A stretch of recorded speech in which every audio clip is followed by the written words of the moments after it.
واضح رہے کہ زنا بہت بڑا گناہ ہے۔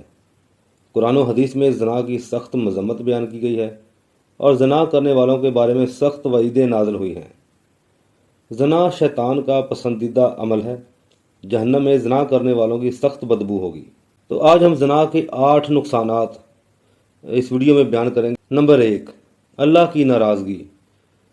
اس سے اللہ ناراض ہوتا ہے، یعنی کہ زنا کرنے سے اللہ تعالیٰ انسان سے ناراض رہتا ہے، اللہ راضی نہیں ہوتا، اس لیے ہمیں اس سے بچنا چاہیے۔ نمبر 2، جہنم میں ہمیشہ کے لیے رہنے کا سبب۔ نمبر 3، زنا سے رزق میں تنگی آ جاتی ہے۔ نمبر 4، زناکار کی بخشش نہیں ہوتی، استغفر اللہ۔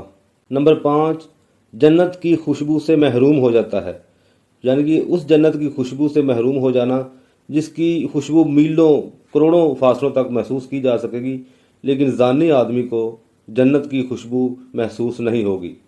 نمبر 6، زناکار سے اللہ سخت نفرت کرتا ہے، اور جو اللہ کی نفرت مول لے لے تو وہ دنیا اور آخرت میں دونوں جگہ میں اس کی پھٹکار ہے، اس کی ناکامی ہے۔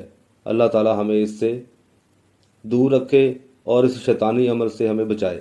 نمبر 7، زناکار کا ٹھکانہ جہنم ہے۔